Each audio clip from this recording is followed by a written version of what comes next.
안녕하세요. 인생 레시피 시간입니다. 이경채 작가입니다. 오늘은 향유하는 삶 4가지에 관해서 나누겠습니다. 궁금하시죠? 어떤 말씀이 나올까요? 인생 레시피 책에 있는 것입니다. 세일 로비는 감성 지능은 자신과 사람들의 감정을 현명하게 다루는 능력이라고 했습니다. 그래서 매일매일 주어지는 삶에서 향유하는 법을 안다면은 그 사람은 행복한 사람입니다. 자신의 경험을 다른 사람과 나눌 수 있다면 그 또한 더 행복한 사람이겠지요. 그래서 브라이언트는 향유하는 긍정적인 경험을 자각하여서 충분히 느낌으로 행복감이 증폭된다고 합니다. 지속되도록 의도적인 노력을 기르는 것이 향유하는 삶이라고 합니다. 그는 향유하는 삶에 4가지 방법이 있다고 했습니다. 감사하기, 감탄하기, 자축하기, 심취하기. 이것이 4가지 방법입니다. 첫 번째로 감사하기는 자신에게 긍정적 경험을 제공해준 대상에 대해서 고마움을 느끼는 것입니다. 자신의 행복에 대해서 감사함으로 느낄 뿐만 아니라 그것에 기여한 사람이나 환경에도 자연에도 감사함을 느끼고 표현하는 것입니다. 무조건 감사, 어떤 상황에도 감사, 그럼에도 불구하고 감사, 감사는 찾으면은 무한대인 것 같습니다. 절대 긍정으로 절대 감사로 이어지는 경험이 삶의 원천이 되기 때문입니다. 감사일기로 모든 사람을 정서로 선물하는 시대이기도 하죠. 꿈과 희망을 현재와 미래까지 감사로 장식하는 정서지능 시대입니다. 사계절을 주신 것에도 감사하다는 것이 향유하기에 경험의 절정이 되겠습니다. 오늘도 감사하는 그런 일들이 많았으면 좋겠습니다. 두 번째로 감탄하기는 긍정적 경험에 몰입하는 동시에 경외감, 경이로움을 느끼는 것입니다. 긍정적인 경험에 몰입을 하면서 경외하고 경이로움을 느끼는 감탄을 잘하는 사람들이 있어요. 또 등산이나 여행을 통해서 산의 정상에 올라 또 창조주의 자연의 신비함과 그 웅대함에 경외함을 느끼는 것입니다. 얼마 전에 미국에 가서 국립공원에 가서 그 광야란 그 대지 위에 그 나무와 돌과 그 자연의 모든 것을 보면서 저는 경외감에 감탄을 수십 번 했습니다. 또한 베토벤이나 모차르트 음악을 감상하면서 감동하고 감탄하는 것입니다. 사막의 나무 한 그루에도 감탄하고 또 겨울 날씨 동백꽃 한 송이에도 감탄하는 것입니다. 저는 감탄하기를 아주 자주 합니다. 어저께도 양재턴을 산책하면서 귀에다가 이어폰을 끼면서 음악을 들으면서 걸었어요. 근데 그 음악이 제 마음을 얼마나 감동시키는지 그냥 몸짓이 흘러나와서 꼭 춤을 추면서 붕붕붕 하늘을 나는 느낌으로 음악을 들으면서 산책했습니다. 또 아침에 일어나서도 햇빛을 주신 그런 창조주에게 감사하면서 꽃 한 송이 나무 한 그루에도 감탄을 하면서 새벽에 교회에 다녀오면서 집에 왔습니다.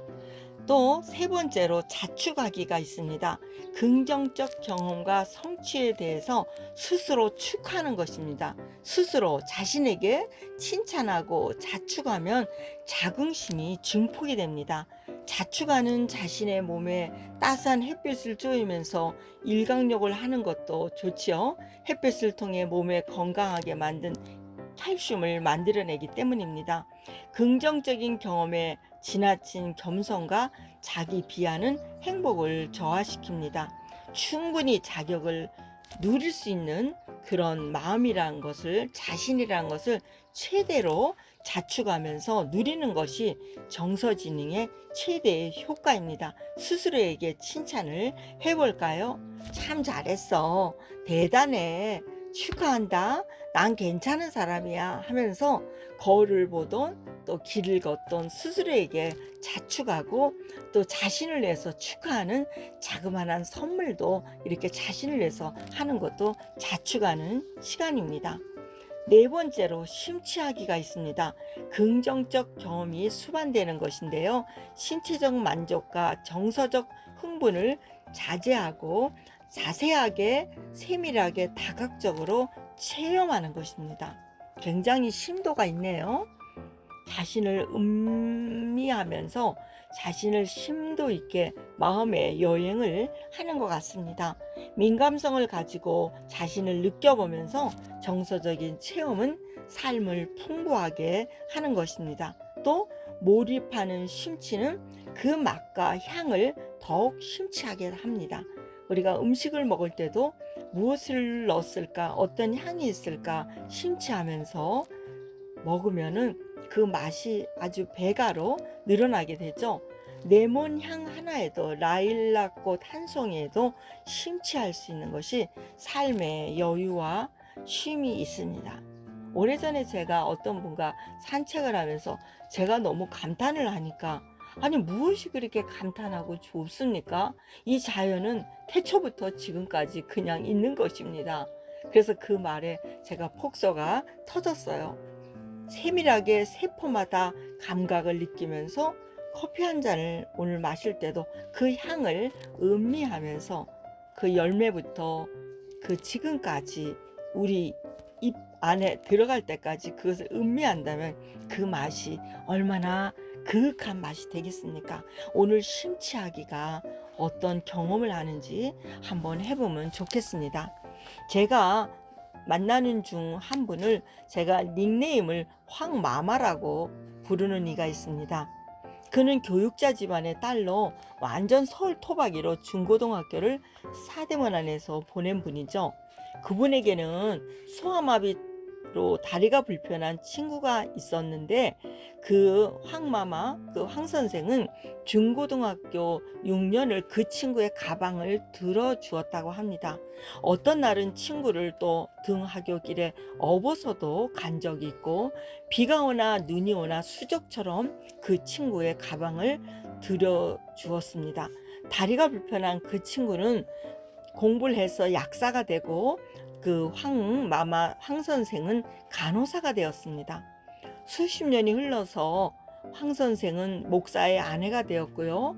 또 지금도 동창 모임에 나가면은 그 친구를 늘 운동장에서 가방을 들여다주는 친구로 사람들이 기억을 한다고 합니다. 지금도 약사 친구와 가끔 황 선생 나들이를 한다고 합니다. 가방을 들고 오가는 길에 두 사람은 얼마나 많은 이야기를 나누었을까요?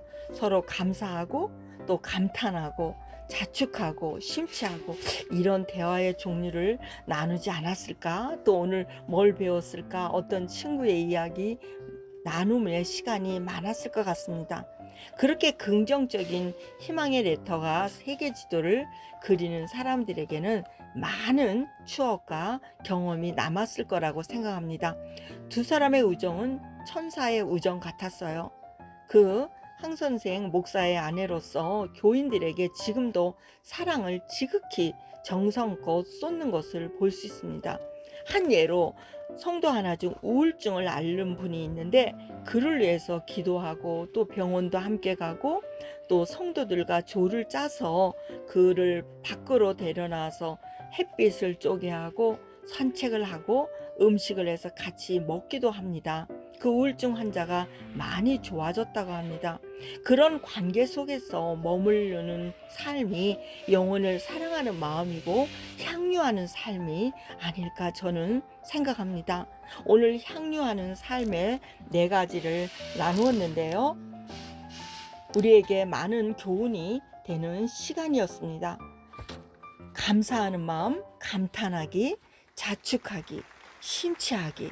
오늘 환경을 돌아보면서 저 자신부터 자축하고 감사하며 나가는 그런 시간들이 되기를 함께 응원합니다. 축복합니다. 샬롬.